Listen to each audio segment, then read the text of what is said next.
how wealthy investors use exchange differently, right?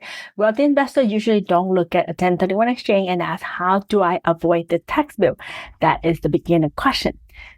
The question for you, an advanced investor, is where should this capital move next?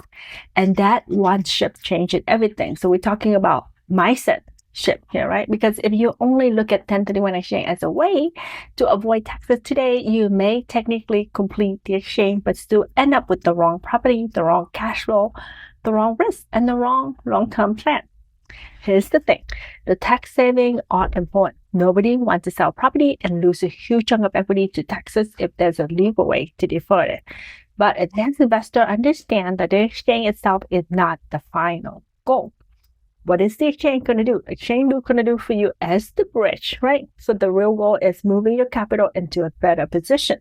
So that might mean a larger asset. It might mean fewer headaches. It might mean better cash flow. It might mean spreading risk across different market diversification. Or it might mean setting up retirement income and family wealth later on. It could be real estate. It could be another type of investment vehicle, right?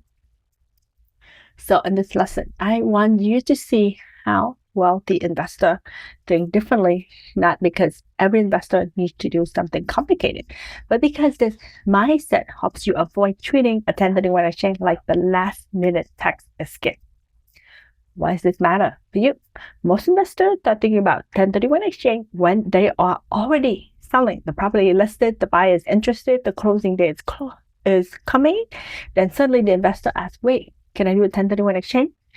That's where mistakes happen, because now the clock is controlling the decision. Not you. You're not in the driver's seat anymore. You're being rushed and being pulled by multiple directions. Instead of asking what asset fit my next 5 or 10 years, they are rushing to identify something before the deadline. And when people rush, they often buy whatever is available, not necessarily what is strategic. Think about it this way, right? So let's say you sell a rental property and walk away with $400K in equity. That equity is like fuel, right? You can use it to move into something stronger, or you can pour it into a property that creates new problems. The exchange gives you the ability to keep more of that fuel working, but the direction still matters. A wealthy investor is usually thinking ahead before the sale ever happens, right? They are asking, what role does this property play in my portfolio now? And what role should the next property play? That's the difference between reacting and planning. So step one for you, right? So wealthy investors use exchanges as part of the long-term portfolio plan. They don't see each property as a separate island. They see the whole portfolio. So one property may be strong for appreciation but weak for cash flow. Another may produce income but require too much management. Another may have grown in value, but the market might now feel overpriced or risky. So instead of asking only how much tax will I defer, they ask, does this property still fit the plan? So let's say an investor bought a small rental years ago for $300K and now it's worth $800K. That sounds great, right? But maybe the rent has not kept up with the value. Maybe the cash flow is thin. Maybe repairs are increasing. Maybe the neighborhood have changed. A beginner may say, I don't want to sell because the taxes are too high. A strategic investor may say this equity has done its job here. Now I need to move it into a better asset, right? This is a very different mindset. The exchange becomes a planning tool, not a tax tool. Step two for you, then they make trade up, right? From small property to larger assets. So this is one of the classical ways investors use exchanges over time. They start with the smaller rental, then exchange to a larger property. Later, they may exchange again into an even larger asset. Right? So that's not always fast. It's usually built over years. Let's say someone starts with one single family rental. Over time, that property appreciates. Instead of selling and paying tax, they exchange into a duplex or a small multi-family property. Later, they might exchange that into a larger apartment building, a commercial property, or another income-producing asset. Most people don't realize this, but the power is not just in one exchange. The power is in repeating the move intentionally over time. You are trying to keep equity working. And when the equity keeps moving into stronger assets, the portfolio may grow without the same tax drag that would happen from selling, paying tax, and reinvesting what's left. Now, this is important, right? Trading up does not automatically mean better. Bigger can also mean bigger problems. A larger property can come with larger repairs, more financing risk, more tenants, and more complexity. So the question is not just, can I buy something bigger? The question for you is, does the larger asset improve my position? Step 3, right?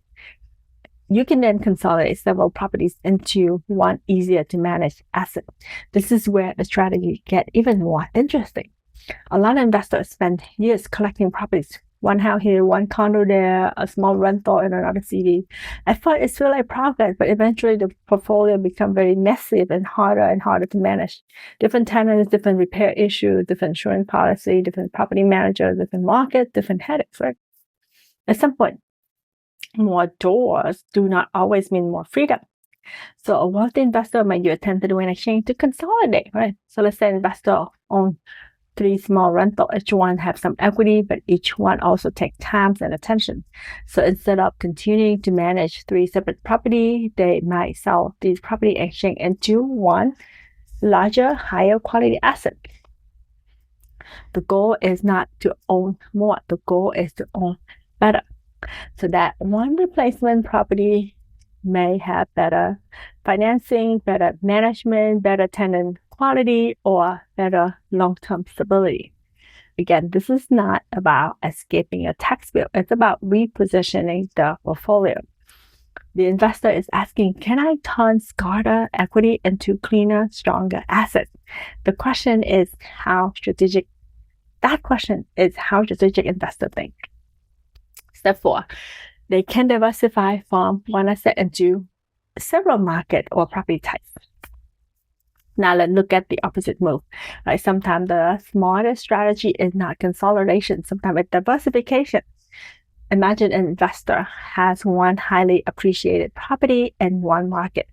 Almost all their wealth is tied to that one location. If that market slows down, if insurance costs jump, if local rules change, or if tenant base weakens, that investor had a lot of risk in one place, right? The 1031 exchange may allow the investor to sell one property and acquire multiple replacement properties. Instead of one property in one market, they may be moving into 2 or 3 property in different market or different property types.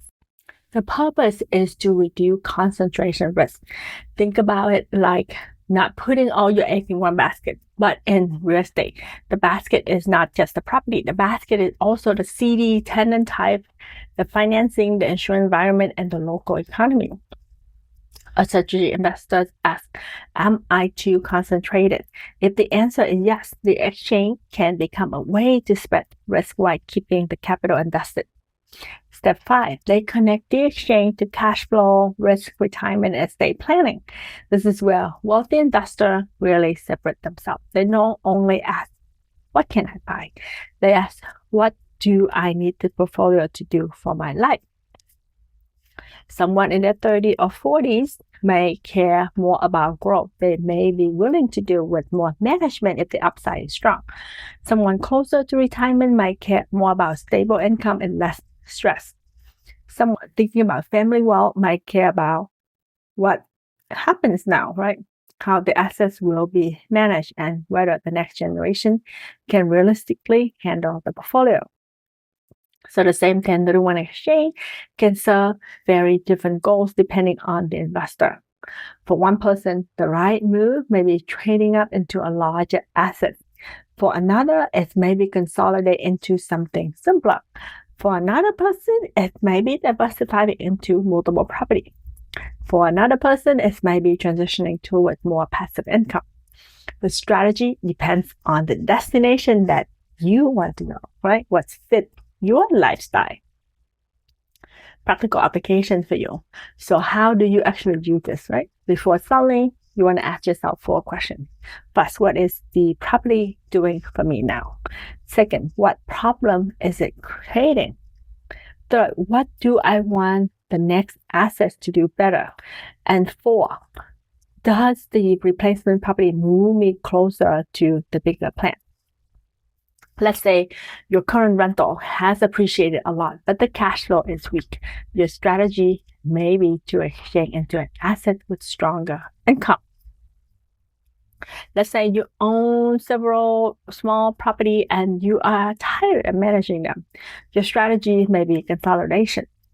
Let's say one property represents most of your real estate net worth. Your strategy may be diversification. Let's say you are moving to a retirement and want less day-to-day involvement. Your strategy may be transitioning toward a simpler, more passive structure. The key is that you define the job of the next property before you get trapped by the exchange deadline. Because once the timeline starts, pressure increases, right? And pressure can make an average property look like a good idea. The main takeaway is simple, right? A 1031 exchange is not just a way to delay taxes, it's a way to redirect capital. Average investor focus on the tax bill they want to avoid. Wealthy investor focus on portfolio they want to build. And when you start thinking that way, every exchange becomes more than a transaction. It becomes a decision about where your wealth should go next.